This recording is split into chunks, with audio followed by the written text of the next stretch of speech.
사도행전 12장 20절부터 25절입니다.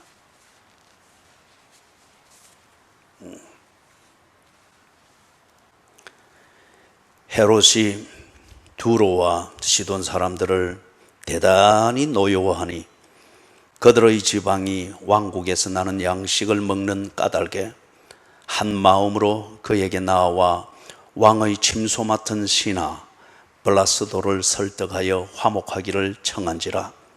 헤롯이 나를 택하여 왕복을 입고 단상에 앉아 백성에게 연설하니 백성들이 크게 부르되 이것은 신의 소리요 사람의 소리가 아니라 하거늘 헤롯이 영광을 하나님께로 돌리지 아니하므로 주의 사자가 곧 친히 벌레에게 먹혀 죽으니라. 하나님의 말씀은 흥왕하여 더하더라.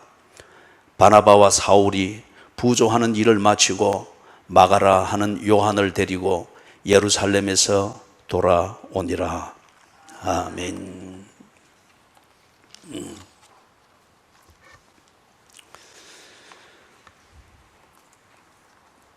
지난 주일 우리가 12장 1절에서부터 19절을 볼 때에 예루살렘이 아주 격동의 상황에 그렇게 처해 있었습니다.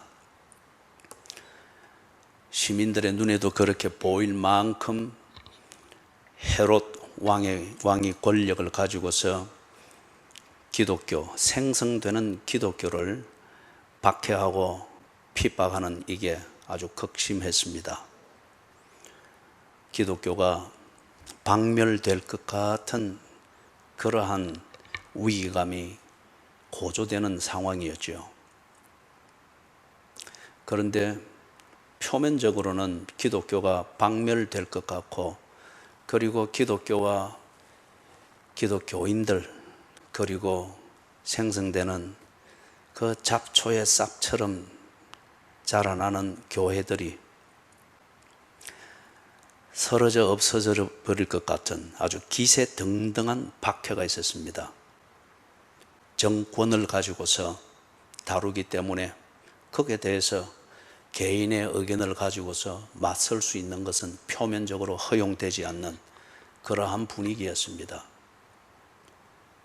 헤롯이라고 하는 이 정권의 정점을 중심으로 해서 그런 새싹과 같은 기독교와 그리스도인들을 박멸하고 있을 때 사람들의 눈에는 보이지 아니하고 역사가의 눈에는 포착되지 아니하나 분명한 흐름이 있었습니다.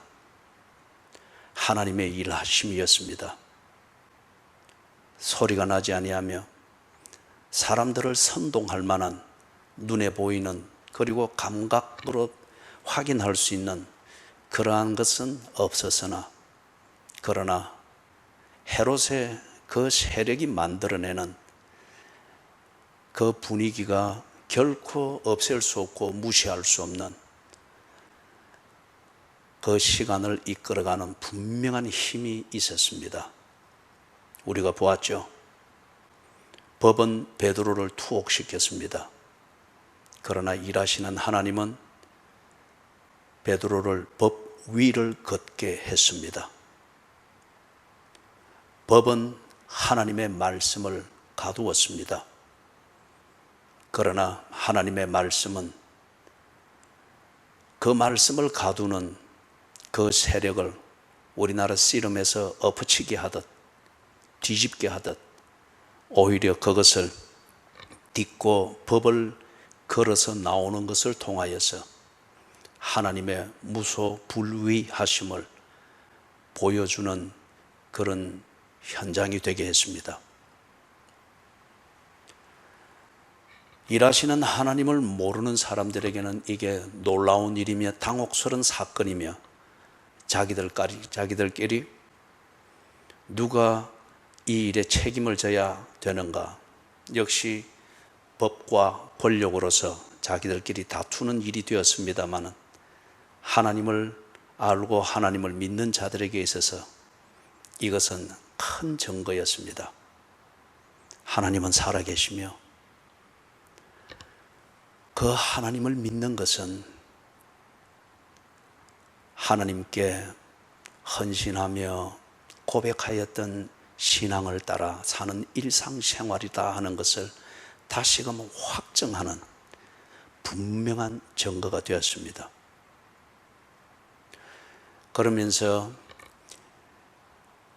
한 사회, 한 상황, 역사의 한 점이 되는 그 시간, 이것에 대해서 이니시티브, 주도권을 잡기 위해서 몸부림치는 세속의 권력과, 그러나 그들과 기싸움하는 것은 아닙니다마는 역사를 목적을 향하여 이끌어 가시는 하나님의 일하심, 이 두 세력이 구조적으로 충돌하고 있다 하는 이것을 오늘 읽은 본문에서 사도행전의 기록자 누가가 구조적으로 보여줍니다.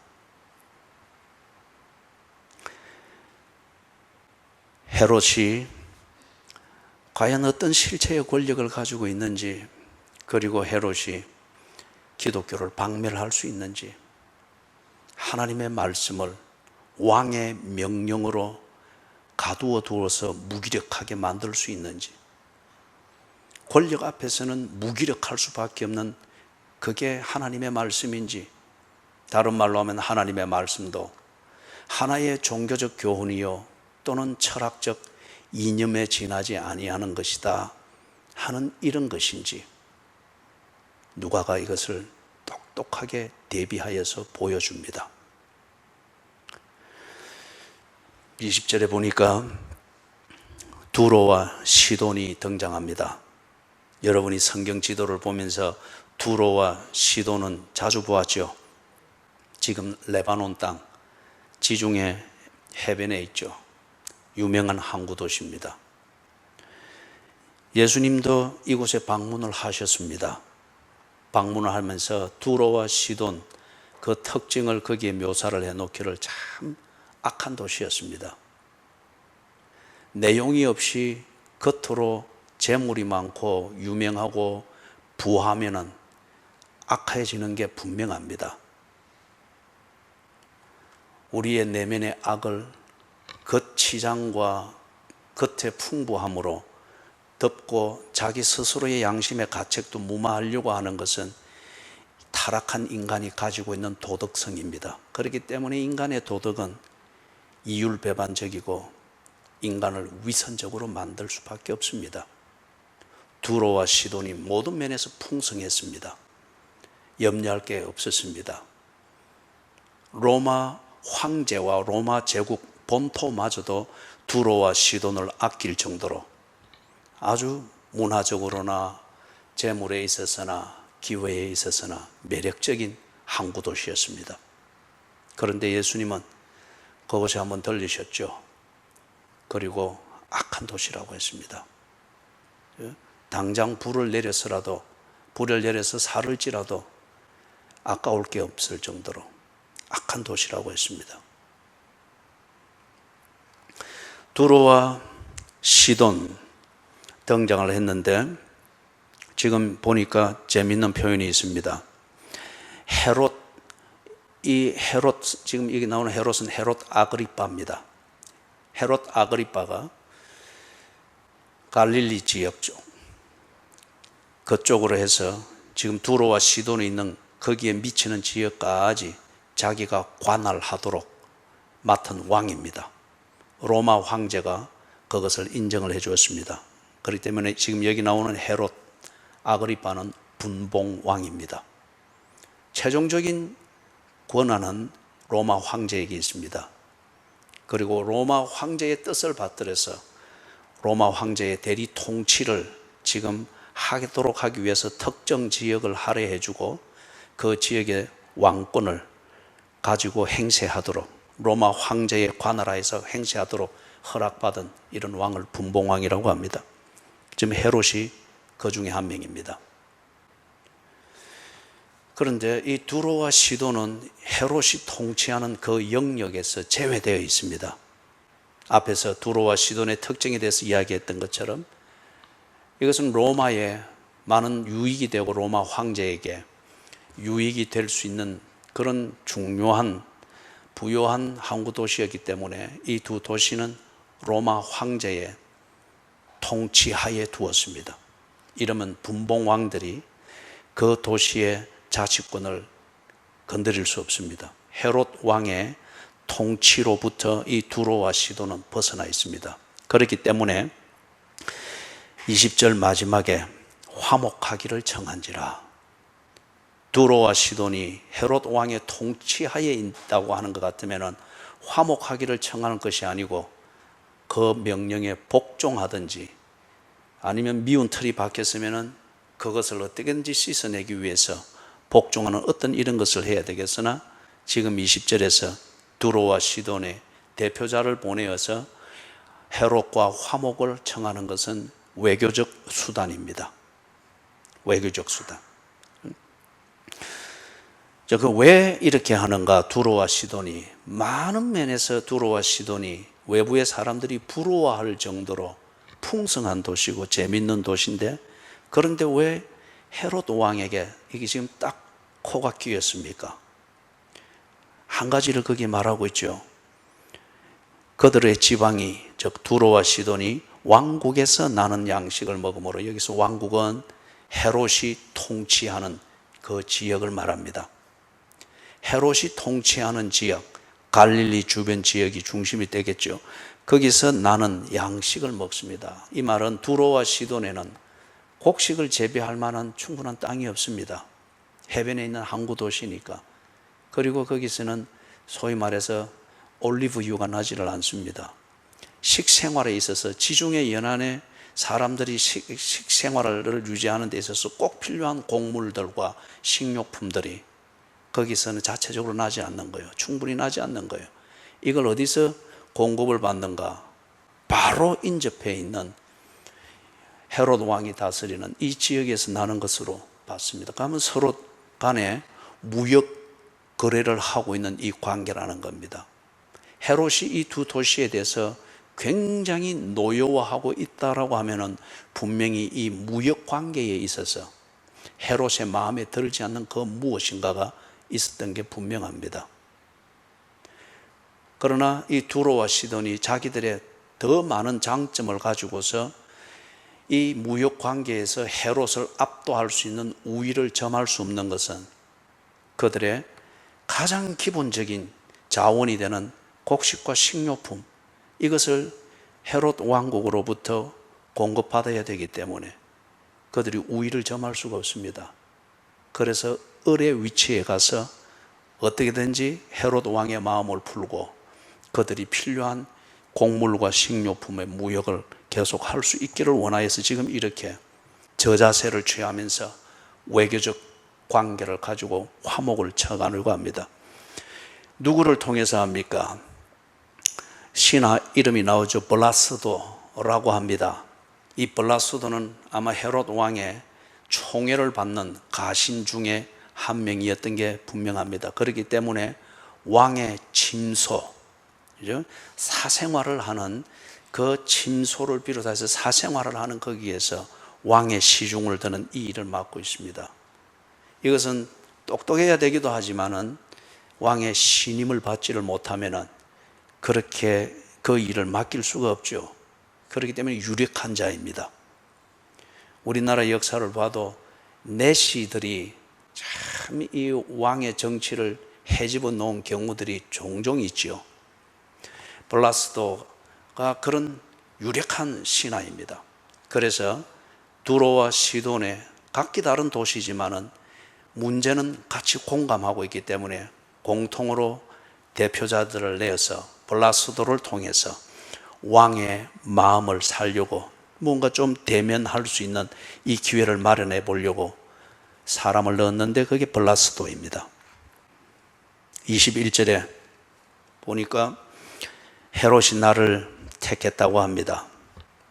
그럼 이 나를 택하여 왕복을 입고 단상에 앉아 백성에게 연설했다. 뭔가 보통의 날이 아닌 게 분명합니다. 큰 행사인 것이 암시되어 있고 여기서 왕이 자기 과시를 이전에 해오던 대로 자기 과시를 하고 있는 이 분위기가 암시되고 있는 것을 볼 수 있는데 지금 그 상황이 아주 단조롭게 단조롭게 이 성경을 기록한 목적에 맞도록 그 상황을 압축하고 단조롭게 정리를 해놓고 있습니다. 이 상황을 우리가 조금 보는 것이 이 본문을 이해하는 데 도움이 될 것입니다. 요세푸스라고 하는 탁월한 유대인 역사가가 있습니다. 유대인인데 로마 시민권을 얻어서 로마로 개화했습니다. 그래서 유대인들로부터는 욕을 많이 듣는 사람이지만은 학문적으로 볼 때에 아주 탁월한 역사가입니다. 그분이 쓴 역사적 자료 중에 유대인 고대사라고 하는 것이 있습니다. 여러분이 인터넷에서도 검색을 할 수가 있을 겁니다. 유대인 고대사라고 하는 이것이 있는데, 물론 요세푸스가 쓴 그 역사 자료에는 조금 신비적인 요소도 간혹 있기는 합니다. 그러나 역사적 사실로서 이해를 하는 데 있어서는 큰 무리가 없습니다. 그분이 유대인 고대사를 20권에 걸쳐서 엄청난 장서죠. 썼는데 그 중에 19권째 8장에 보면은 지금 이 상황에 해당되어지는 그것을 기록을 하고 있습니다. 같은 상황을 사도행전을 기록한 누가는 신학적 관점에서 정리를 했고, 요세푸스는 그것을 로마 제국의 역사의 관점에서 유대인의 역사를 정리를 했습니다. 그렇기 때문에 이 두 가지를 대조해서 보면은 이런 삶의 상황에서 하나님의 일이 이렇게 이루어지는 것이구나, 종합해서 볼 수가 있을 겁니다. 그래서 요세푸스의 이 역사책에서 기록하고 있는 그 내용을 조금 인용을 해서 설명을 간단하게 드리면은 그렇습니다. 21절에 나오는 게 왕이 나를 택하였다. 무슨 날인가? 왜 이 날을 특별히 정해서 이런 행사를 하는가? 요세푸스의 그 책에 가면은 로마 제국의 4대 황제 클라우디우스입니다. 클라우디우스는 주후 41년에 3대 황제 칼리굴라 황제를 이어서 4대 황제가 됩니다. 그리고 클라우디우스가 했던 그 전쟁 중에서, 초기에 했던 전쟁 중에서 지금의 영국 저 섬에 건너가서 징벌하는 전쟁을 했습니다. 지금의 땅 스코틀랜드까지는 들어가지는 못했습니다. 잉글랜드와 웨일즈로 나누어지는 이 부분에서 전쟁을 했고, 스스로 자평하기로 대성을 거두었다 자평을 하면서 긴 전쟁을 끝내고 본토로 돌아옵니다. 클라우디우스가 전쟁을 마치고 돌아왔을 때에 로마에서는 왕의 계선식을 준비를 합니다. 승리했다, 대성을 거두었다는 자평을 하면서 승리하고 돌아온 왕이나 큰 공을 세운 장군을 위하여서 계선식을 해줍니다. 그래서 클라우디우스 황제의 계선식을 하면서 황제에게 축복을 하고 황제에게 그들에게 충성을 바치고 황제는 그 특권을 누리는 이 엄청난 엄중한 그러한 의식입니다. 로마 제국에서는. 이것을 로마 황제에게 충성심을 보이기를 원하는 식민지의 왕들이 그 날에 식민지에서 나름대로 큰 축제를 벌입니다. 지금 이 헤롯 왕도 그와 같이 클라우디우스 황제의 계선, 그 전성을 축하하면서 특별히 날을 정했습니다. 그리고 그 날에 축제를 지금 펼쳤습니다. 이거는 하루에 되는 일이 아닙니다. 며칠이 걸리는 일이죠. 그래서 가이사랴, 지금도 여러분이 가이사랴를 가보게 되면은 거기에 유적들이 그렇게 보존이 되어 있습니다. 헬라식으로 지은 그런 반원형 극장이든지, 그 다음에 경마를 하는 그러한 운동장이든지 트랙이든지 이게 가이사랴 해변에 그대로 보존이 되어 있습니다. 지금 이 헤롯 왕이 이 축제를 위해서 거기에 나간 겁니다. 당연히 왕이 그 자리에 있어야죠. 그리고 왕이 주관하는 것이 분명해야죠. 그래야 로마 황제로부터 점수를 받는 거죠. 그래서 나가는데 왕복을 입었다고 합니다. 그냥 이게 특별한 왕복이 아닐 것 같으면은 그냥 그런 행사가 있으면은 진부하게 입고 가는 어레껏 입는 왕복 이렇다면 이렇게 강조를 안 했을 겁니다. 그가 입은 이 왕복이 특별합니다. 그래서 그 기록에 보면은, 요스푸스의 기록에 보면은 은으로 쫙 치장한 왕복입니다. 은으로, 이게 은이 비늘처럼 박혀 있었는지 실처럼 이렇게 꼬여져 있었는지 그것은 잘 모르겠습니다. 왕복 전체가 은으로 덮인 것처럼 보일 수 있도록 장식이 되어진 그런 것입니다. 이걸 입고 단상에 앉았다고 하는 걸 볼 때 이거는 용상을 말하는 것이 아니고 거기에 특별한 축제 행사를 하기 때문에 왕의 자리를 특별히 만드는 상좌입니다. 거기에 앉습니다. 아침입니다. 햇살이 비칩니다. 이 아침 햇살에 왕이 입은 은으로 덮은 이 왕복에 햇살이 내려앉을 때에 아주 햇살이 은으로부터 반사가 되진 햇살이 번쩍입니다. 꼭 오라를 쏘고 있는 것 같습니다. 얼마나 신비한 모습이겠습니까? 이때에 이 왕이 연설을 합니다. 당연히 연설을 하겠죠. 우리가 조그마한 운동회를 해도 그것을 주관하는 책임자가 개회사를 하는데 왕이 폼 잡기 위해서 하는데 연설을 합니다. 그런데 이것도 의례적인 순서일 것 같으면 여기 그렇게 강조를 안 했을 거예요.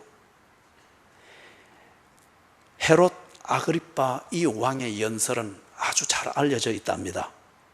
연설을 하는데 아주 탁월한 재주가 있었답니다. 히틀러도 아주 연설에 뛰어났죠. 그렇기 때문에 그 악마와 같은 그 이념이 사람들한테 연설, 이것이 주는 카리스마로 먹혀 들어갔죠. 처칠의 연설의 이 호소력만큼 그가 정치력이 뛰어났으면 아마 2기, 3기 수상을 계속했을 거예요.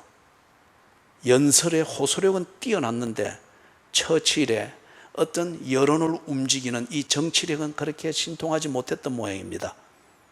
1기로 끝났죠. 연설에 아주 탁월한 사람들이 있습니다. 특히 독재자들에게 있어서 이 연설의 재능을 갖추었을 때 그 카리스마가 아주 엄청나죠. 헤롯 아그리파가 그런 종류의 지도자였답니다. 그래서 여기 보니 왕복을 입고 단상에 앉아 백성에게 연설하니, 그러니까 이 왕복을 입은 여기서 비춰지는 그 신비감, 그것과 함께 지금 아주 호소력 깊고 카리스마가 넘치는 왕의 연설이 그 현장에서 지금 이루어지고 있습니다. 이 두 가지 조건을 루가가 강조하고 있고, 이 두 가지 조건이 요세푸스의 그 역사서에서도 언급이 되고 있습니다.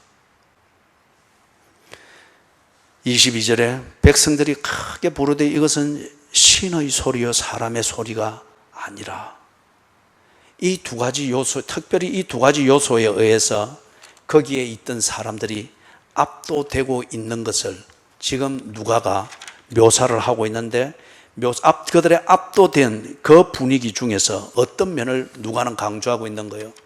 신학적 관점에서.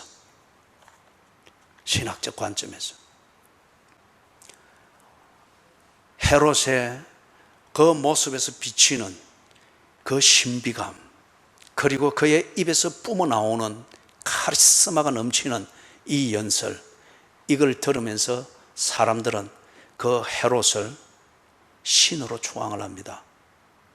특히 운집해 있는 그 사람들보다는 왕의 주변에 둘러서 있는 신하들과 그리고 사절단들이 분명히 있었겠죠. 이런 축제를 벌일 수 없는 식민지역 두로와 시돈 같은 데 같으면 좀 더 큰 규모의 있는 이곳에 와서 사절들을 보내서 함께 지금 이것의 뜻을 합하고 있는 것을 보여주겠죠. 그들이 분명히 이 왕 가까이 있습니다.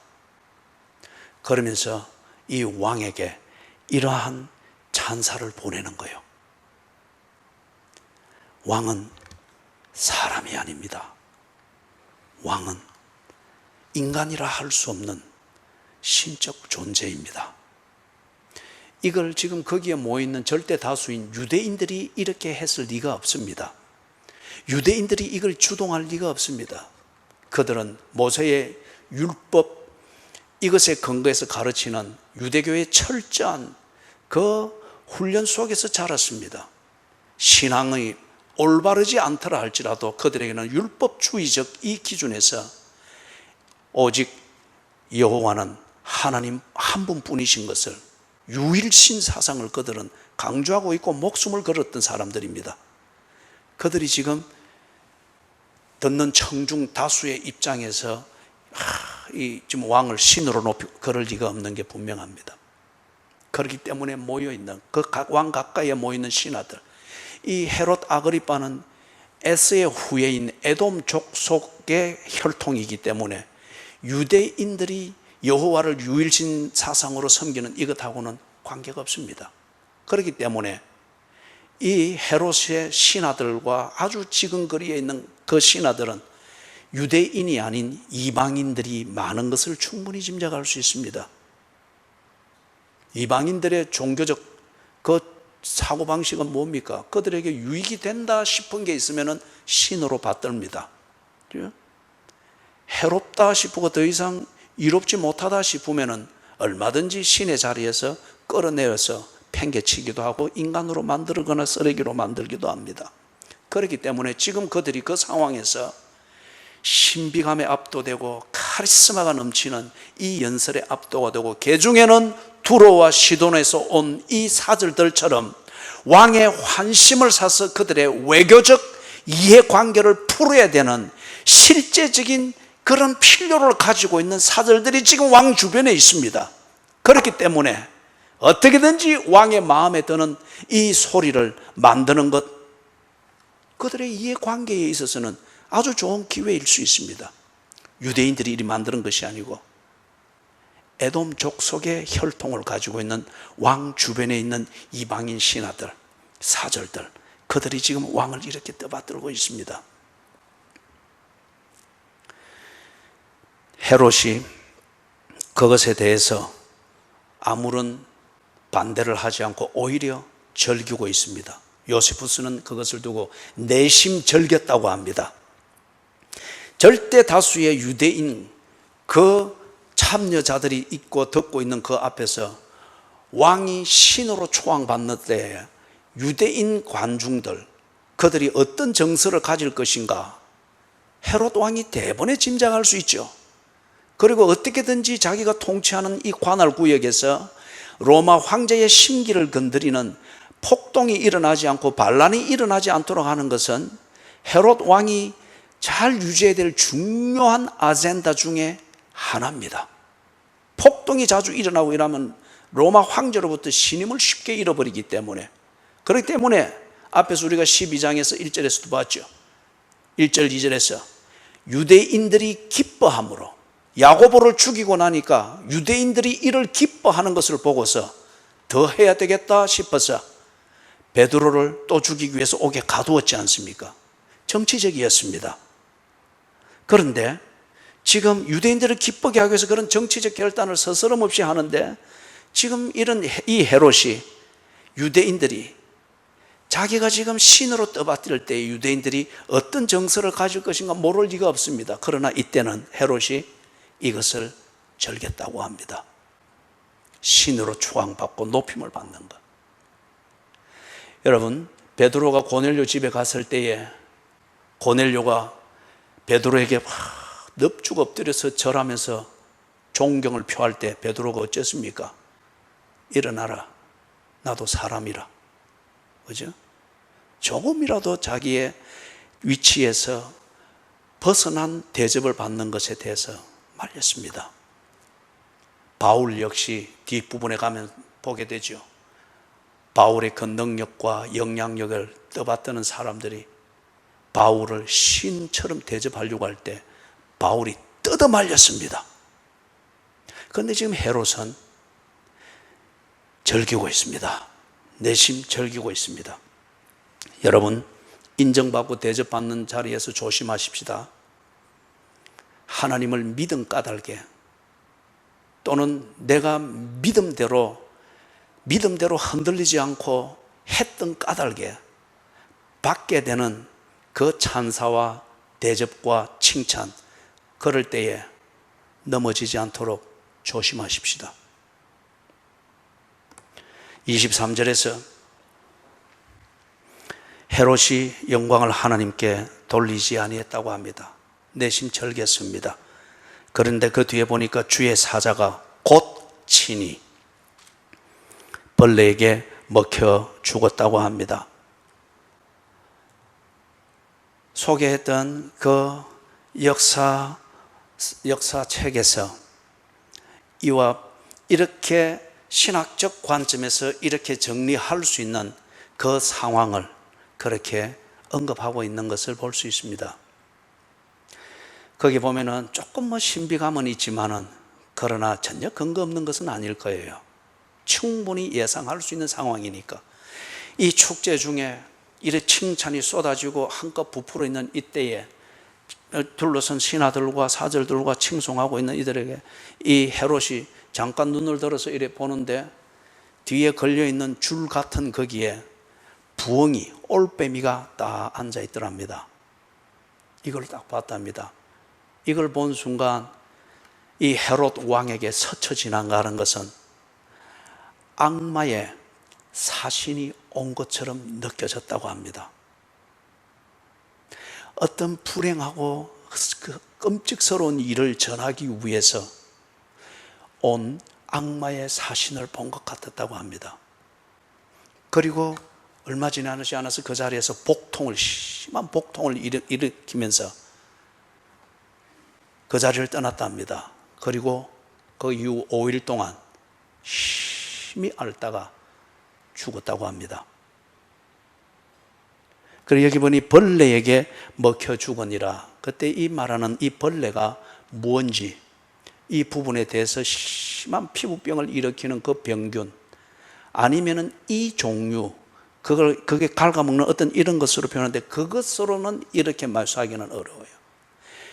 역사 문서들, 요세푸스가 아닌 또 다른 사람의 역사가가 이것과 관련되어진 상황을 묘사를 하는 것에는 보면은, 아니면은 여기서 묘사되어진 이 병으로 죽은 그 사람들, 셀루시드 왕조에서 예루살렘을 초토화시켰던 그 안티오커스 에피파네스라고 하는 이 장군 이름을 여러분들이 크로스웨이 하면서 들었죠. 그가 와서 이렇게 했는데 그가 죽을 때에 똑같이 이 병으로 죽었다고 합니다. 그 다음에 이 헤롯 아그리빠의 지금 할아버지가 되는 예수님이 태어날 때에 통치하고 있었던 유럽, 이 가나안 땅 전체를 통치하고 있었던 헤롯 대왕, 그가 죽은 것도 이 병으로 죽은 것으로 다른 역사가들은 그렇게 이야기를 합니다. 지금처럼 의학이 발달되어 있으면 세부적으로 검사를 해서 병명이 세부적으로 나누어지겠으나 그 당시 같으면 그 종이 뭉텅거려서 그렇게 될 수 있겠죠. 그래서 같은 병으로 죽었다고 말합니다. 그걸 볼 때에 여기서 벌레에게 먹혀 죽으니라. 그래서 이렇게 죽은 사람에 대한 묘사를 막시무스라고 하는 이 역사가가 쓴 기록책에는 보면 그리 되어 있습니다. 아주 적나라하게 묘사되어 있어요. 비위가 약하신 분들은 귀를 막으시고, 벌레가 속에서부터 뜯어먹으면서 나온다는 거예요.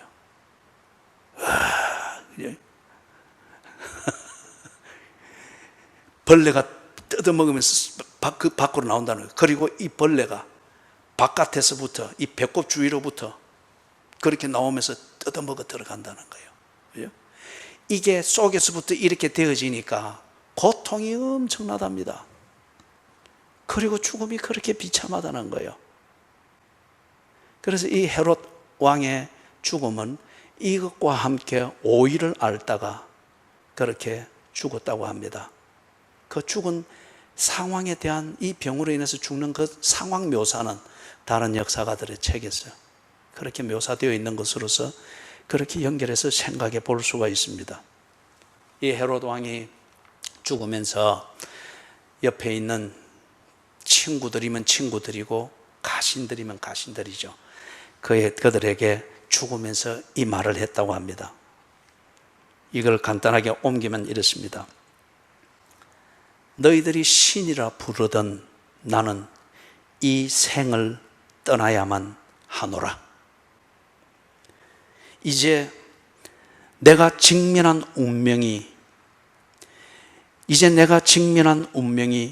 너희가 나에게 말한 그 거짓을 심판하고 있노라.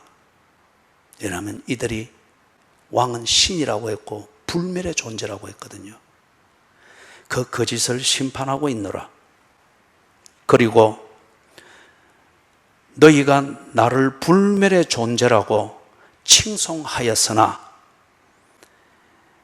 이제 나는 죽음을 향해 끌려가고 있노라.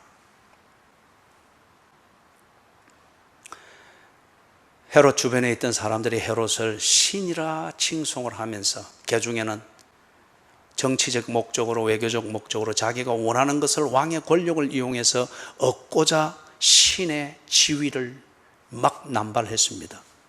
어리석게도 이 헤롯은 정말 지가 신처럼 되어 보려고 했습니다. 그걸 즐겼습니다. 그러나 이 비참한 죽음, 인간이면 한 번 죽는 것은 모든 인간에게 정해진 것인데 이 운명 앞에서 신장난을 하던 이 헤롯도 어쩔 수 없습니다.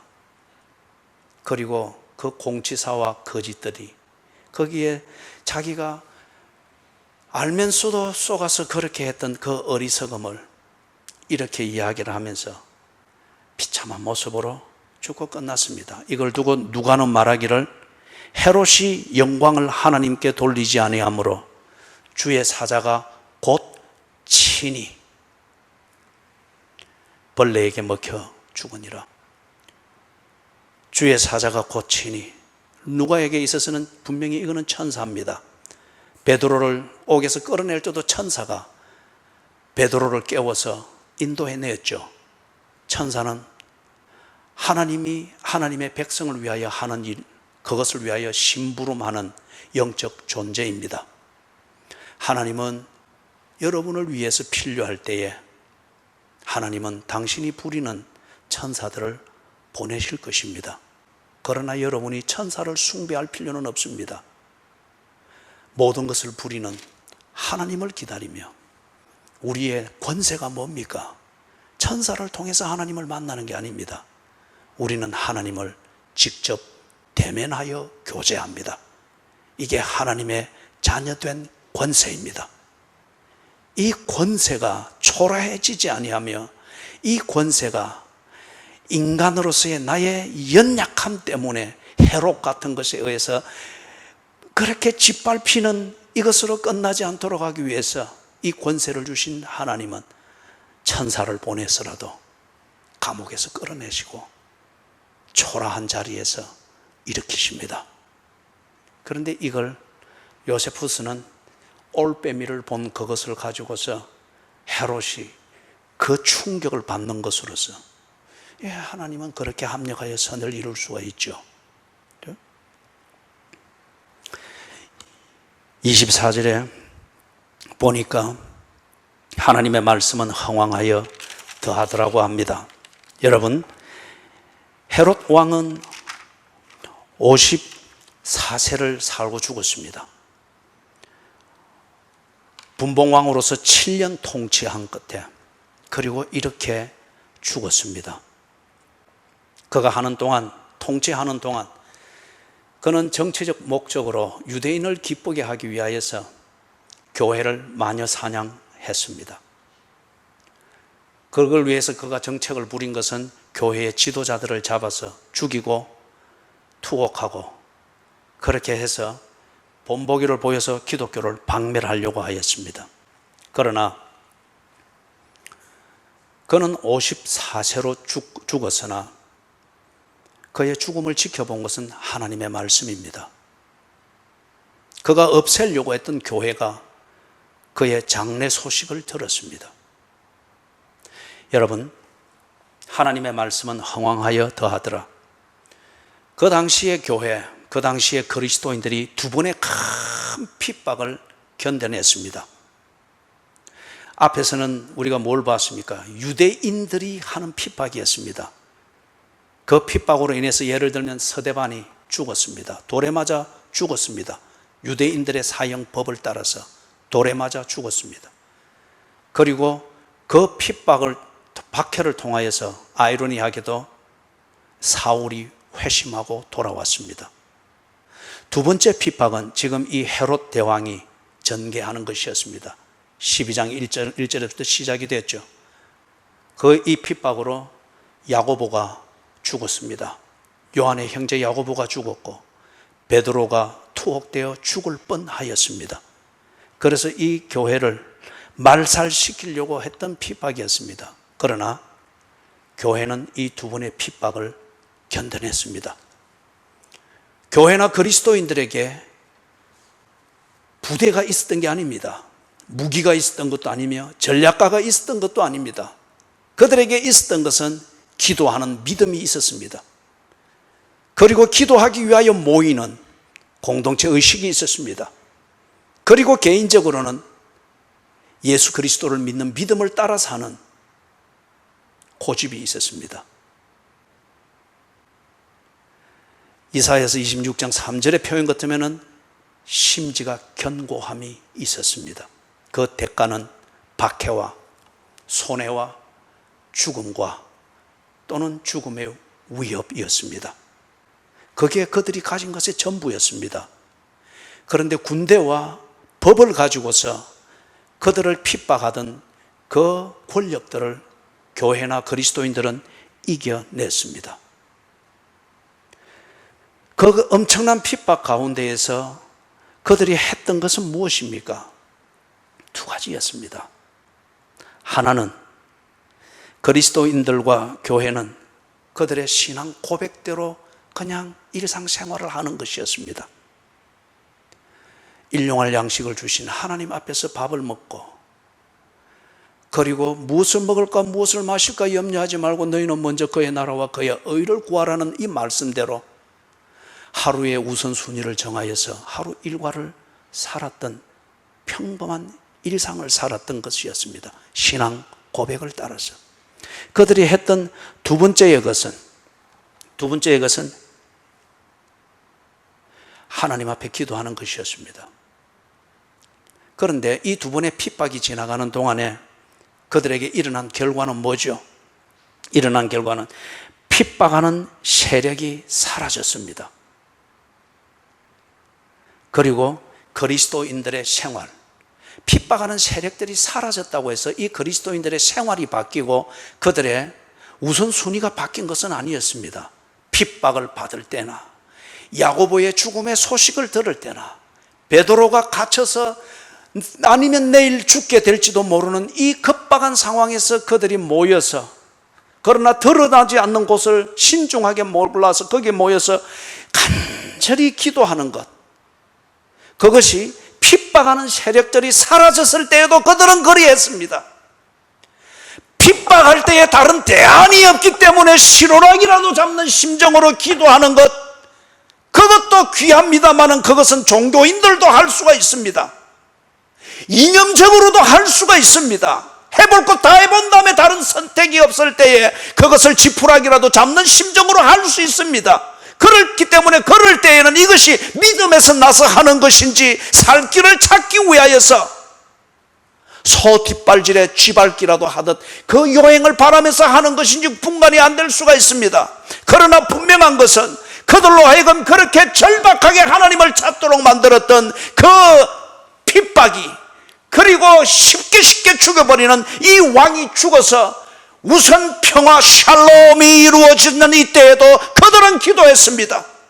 그들은 여전히 말씀을 읽었습니다. 그들은 여전히 신앙 고백을 했습니다. 그들은 여전히 이 복음을 전하는 사람을 만났고 이 복음을 전하는 사람들에게 변함없이 말했습니다.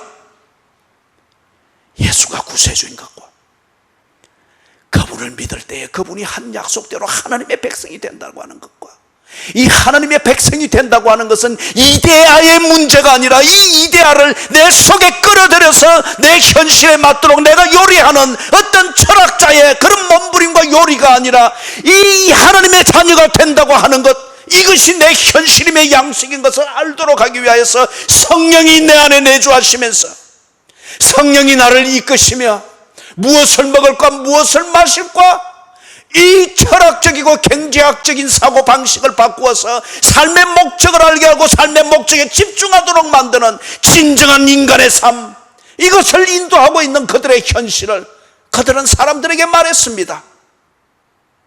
칼날이 목을 겨눌 때에도 그들은 말했습니다.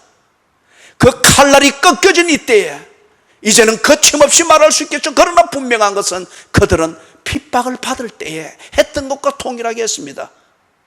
그렇다고 하면 이때의 교회, 이때의 그리스도인들, 이때의 헌신되어진 교회의 지도자들, 그들이 했던 것은 그 근거는 단 하나였습니다. 신앙 고백이었습니다. 예수가 나의 주님이시며 예수 그리스도를 내게 보내주신 하나님은 살아계시며 하나님은 나를 기뻐하시며 하나님의 기뻐하심을 위하여서 이제는 내 힘으로가 아니라 하나님이 주시는 그 힘으로 살도록 나와 동행하신다. 이 신앙 고백이었습니다. 이 신앙 고백을 알게 하고 확증하게 한 하나님의 말씀, 이건 그들에게 단지 감동적인 글이 아니었습니다. 하나님의 말씀, 왜 누가가 이것을 성경이라 말하지 아니하고 이것을 하나님의 말씀이라 가치를 가지고서 표현을 할까요? 하나님의 말씀, 하나님의 입에서 나온 말씀은 하나님의 마음이며 하나님의 입에서 나온 말씀은 하나님의 능력이며 하나님의 입에서 나온 말씀은 그분의 디그니티, 그분의 품위이며 그분의 자존심입니다. 그분이 당신의 품위와 당신의 인격과 당신의 존재를 걸고 당신의 백성 삼으신 나를 위하여 너를 위하여 무엇을 어떻게 할 것인가를 가르쳐 준 것이 하나님의 말씀입니다. 이 말을 기록한 것이 성경입니다. 그렇기 때문에 그들은 하나님의 자녀된 권세, 하나님과의 이 관계의 현실, 이것을 증거할 때에 그들이 그래 했던 것처럼 하나님의 이 말씀으로 전해주고 하나님의 이 말씀으로 가르쳐주고 하나님의 이 말씀으로 확정하게 해주고 하나님의 이 말씀으로 나를 통하여 듣는 이것이 진실인가 아닌가를 확인하게 해 주었던 것입니다. 사랑하는 여러분, 말씀을 정리합니다. 25절에 보니까 그리스도인의 일상적인 이 생활에 본보기가 다 아름답게 묘사되어 있습니다. 그들이 이렇게 살았거든요. 핍박이 있든 잠시 평화가 있든 사람들이 성공이라 말하든 사람들이 나를 두고 실패라 말하든 그들은 신앙 고백을 따라 해야 될 것을 했고 그리스도인으로서 처신해야 될 것, 그것을 처신했습니다. 그렇게 산 그 모습을 25절에서 아주 아름답게, 간단하지만은 아주 아름답게, 너무도 평화롭게 묘사되고 있습니다. 바나바와 사울이 부조하는 일을 마치고 예루살렘 교회가 극심한 가뭄으로 인해서 그 예루살렘에 있는 교인들이 어렵다고 하는 이 이야기를 듣고서 그들이 안디옥 교회에서 모은 구제 헌금을 가지고 전달해 주러 지금 예루살렘에 왔지 않습니까? 예루살렘에 온 이 기간 동안에, 머물고 있는 이 기간 동안에 헤롯 왕이 이 난리를 피우는 것들이 일어났었거든요. 만약에 이들이 신앙 고백을 따라 온 것이 아니면은 당장 살 길을 찾아서 어디로 도망갔든지 안디옥으로 돌아갔든지 했겠죠. 그러나 여기 보니 뭐라 합니까? 부조하는 일을 마치고 칼날은 교회의 목을 겨누고 있었습니다. 그럼에도 불구하고 그리스도인들, 바나바와 바울로 지금 여기 예를 들고 있는 이 그리스도인들은 그리스도인으로서 해야 될 일을 기꺼이 하고 있었습니다. 이 일을 마치고 마가라 하는 요한을 데리고 예루살렘에서 돌아오니라. 일상생활입니다. 여러분, 그리스도인의 신앙생활은 사건이 아닙니다.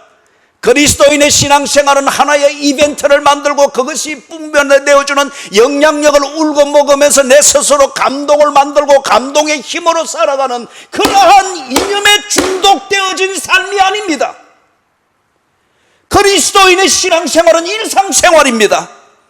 하나님이 살아계시며 하나님이 당신의 백성과 함께 하시며 하나님의 말씀은 지금도 진행형일 것 같으면 그 말씀을 따라 사는 그리스도인의 삶은 하나님과 일상을 동행하는 일상생활입니다.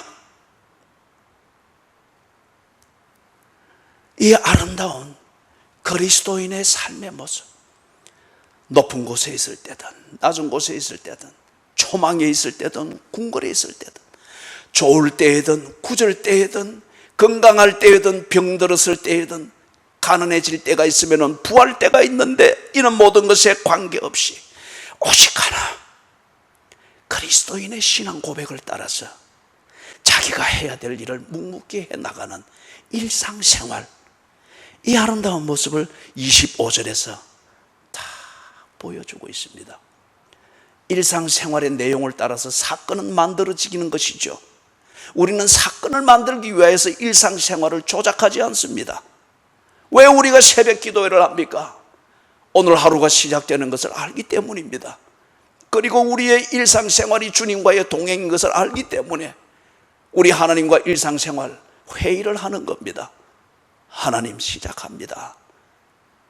할 일을 가르쳐 주십시오. 갈 길을 보여주십시오. 머물 자리를 가르쳐 주십시오. 만나야 될 사람을 가르쳐 주시되 내 약점과 단점을 아시는 주여, 변화무쌍한 오늘 일상의 환경과 조건 때문에 주 앞에 기도하며 시작하는 이 중심이 흐트러지지 않도록 성령으로 충만하게 해주십시오. 이게 새벽 기도해야 될 이유입니다. 왜 새벽 기도하다가 도망가 버린 거예요? 새벽 기도를 그만둬도 된다고 하는 그러한 보증이 하나님께서 있었습니까? 이 초대교회의 교인들이 성공이다 실패다 이걸 만들기 위하여서 자기가 만들고자 하는 그 타입의 성공을 못 만들었을 때 상대적으로 자괴감을 가지며 실패로 스스로 낙인을 찍지 않습니까? 그들에게 있어서는 이게 일상생활을 만드는 기준이 아니었습니다. 이 그리스도인들에게는 성공과 실패의 개념이 없었습니다. 그것은 경제학적 관점에서 나누는 것이고 사회학적 관점에서 나누는 것이죠. 이들에게 있어서 하나님의 자녀된 권세, 하나님이 나의 일용할 양식을 주시며 하나님과의 관계가 내 존재의 모든 것임을 알게 된 때로부터 이들에게 있어서 더 이상 세속적 관점에서 분류하는 성공과 실패에 대한 이 개념이 없었습니다. 그렇기 때문에 그들의 새벽 기도에, 그들이 새벽 기도를 했다면 새벽 기도에서 오늘도 성공하게 해주시고 없었습니다. 주님을 따라 살게 해주십시오. 그리스도인답게 살게 해주십시오.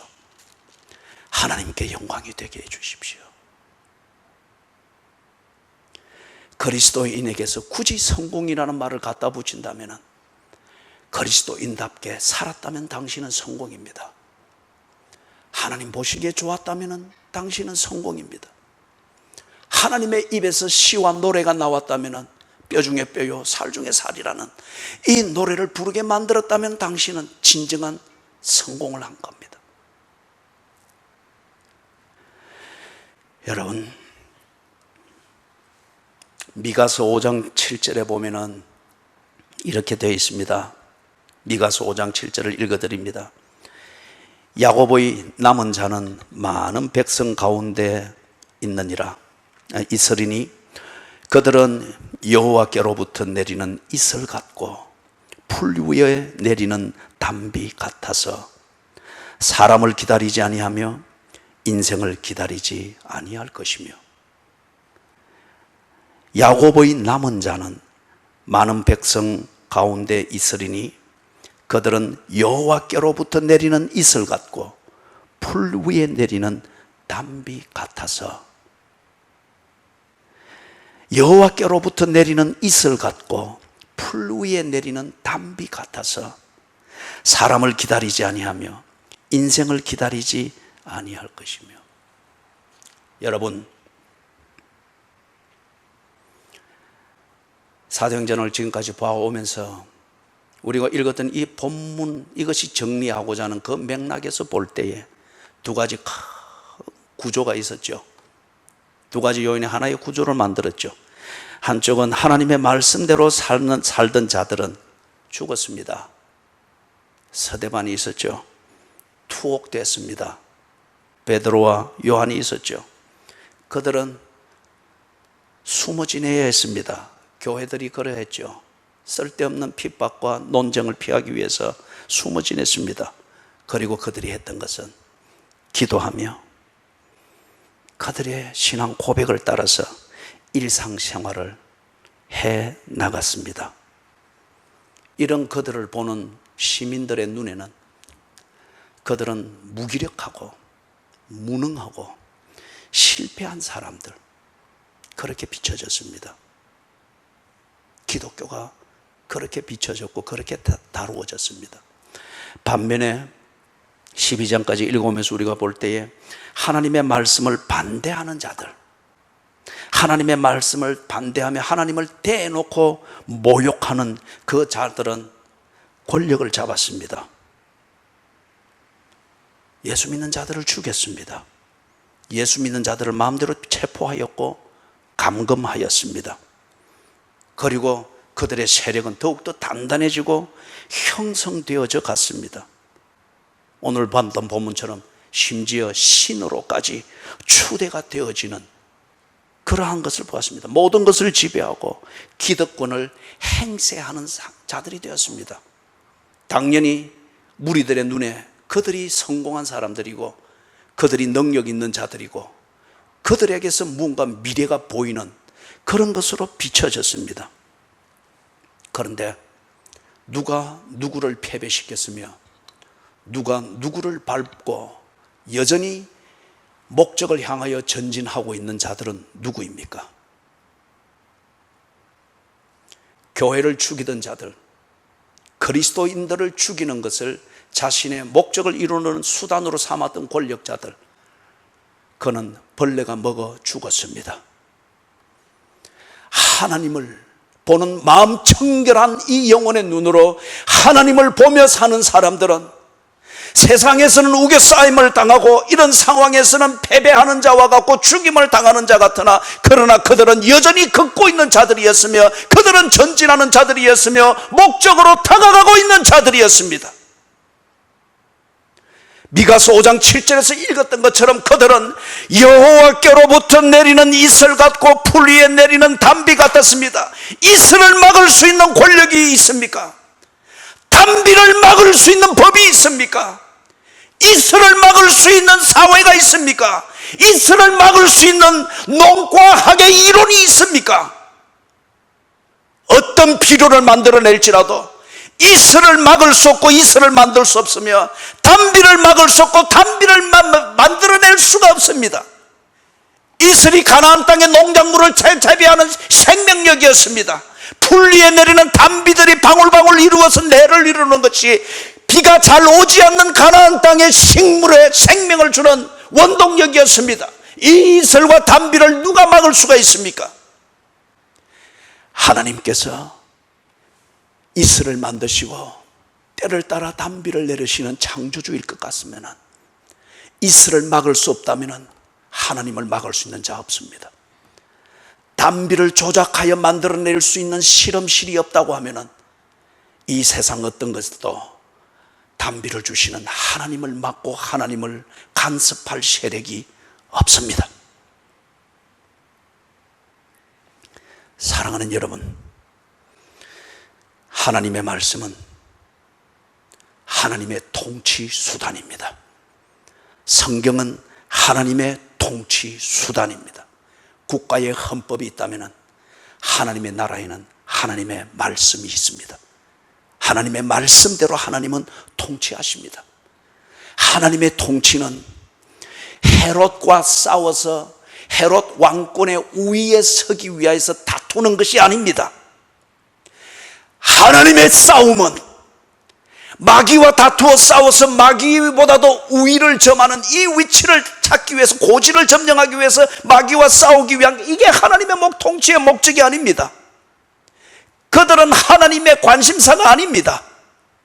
하나님의 관심사는 오직 하나님의, 그 관심사에 하나님의 모든 것은, 세상을 향한 하나님의 관심의 모든 것은 거기에 꽂혔습니다. 하나님의 백성을 구원하는 겁니다. 하나님의 백성을 하나님의 백성답게 키워가는 것, 때를 따라 온갖 은혜를 베푸시며 하나님과 더불어서 교제할 수 있는, 보시기에 심히 좋도록 교제할 수 있도록 하나님의 백성을 돌보는 것, 이것이 하나님의 관심사의 전부입니다.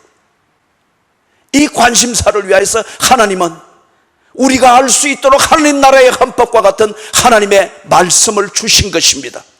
그렇기 때문에 예수님께서도 당신의 백성을 구하는 이 일을 위하여서 주무시지도 먹지도 못할 정도로 피곤에 지쳐 풍랑이는 바다에 떠있는 배 고물에서 쓰러져 잠이 들 정도로 피곤한 일상을 사셨으나, 그러나 그는 쓸데없는 논쟁은 피해 가셨습니다. 쓸데없고 목적과 상관없는 마귀의 도전은 피해 가셨습니다. 하나님의 백성을 구하는 이것이 목적이었기 때문에, 사랑하는 여러분, 이 목적을 위하여서 하나님의 이 누구도 멈출 수 없고 누구도 저항할 수 없고 누구도 막을 수 없는 하나님의 이 목적을 향한 열정, 하나님의 백성을 구하며 당신과의 아름다운 교제를 위해서 양육하고 이끌어 가시는 이 목적을 위하여 하나님이 하나님의 말씀을 주셨습니다. 이 말씀을 가로막을 자가 없습니다. 이슬을 가로막을 자가 없다면 하나님의 말씀을 가로막을 자가 없습니다. 담비를 조작할 수 있는 자가 없다면 하나님이 주신 이 말씀을 앞뒤로 바꿔놓을 자가 없으며 조작할 자가 없습니다. 그렇기 때문에 하나님의 말씀은 흥왕해질 수밖에 없습니다. 사랑하는 여러분, 부디 우리가 어디에서 무엇이 되어서 무엇을 하든 목사를 바라볼 것이 아니고, 목사 또한 교인의 숫자를 바라보며 교인과의 그 교제의 분위기를 바라볼 것 아닙니다. 나나 여러분이 그리스도인이며 하나님의 자녀일 것 같으면 우리가 바라보며 고민해야 하며 결정해야 되며 때로 기쁨을 찾아야 되는 그 오직 유일한 근거는 하나님의 말씀입니다. 하나님의 말씀입니다. 하나님의 말씀, 그것은 하나님의 마음이며 하나님의 능력이며 하나님의 품위이며 하나님의 존재이며 하나님이 한 약속에 대한 보정이며, 나를 향한 하나님이 어디에 계시는가? 내가 믿는 하나님은 정말 존재하는가? 하나님을 믿으면 오늘 밥 먹으며 일하는 내 하루 일상은 어떤 종류가 될 것인가에 대한 이 모든 질문에 대한 대답은 하나님의 말씀에 있습니다. 철학적 고민으로 인생의 문제를 만드나 그 문제에 대한 대답은 신학이 합니다. 그 신학이 하나님의 말씀에 대한 해석일 것 같으면 말입니다. 부디 어디에서 무엇이 되어 무엇을 하든 그리스도인의 신앙 고백을 따라서 일상생활을 잠잠히 해 나가십시오. 주변에서 일어나는 사건 때문에 허둥지둥 될 필요가 없습니다. 하나님의 말씀대로 될 것입니다. 그리고 여러분이 해야 될 신앙생활은 감동적인 사건을 만들고 그것을 저장해 두고 1년 먹을 영양분을 그게 아니에요. 스스로 사기치지 마십시오. 일상생활입니다. 하나님이 날마다 나와 함께 하시듯 나 또한 그분과 일상의 삶을 동행하는 것입니다. 여러분의 일상생활이 오늘 25절에서 말하는 것처럼 눈 있는 자는 보며 귀 있는 자는 들을 수 있는 아름답고 놀랍고 불멸의 시, 불멸의 노래처럼 여러분의 일상이 그렇게 기록되어지기를 주님의 이름으로 축원합니다. 아멘. 하나님,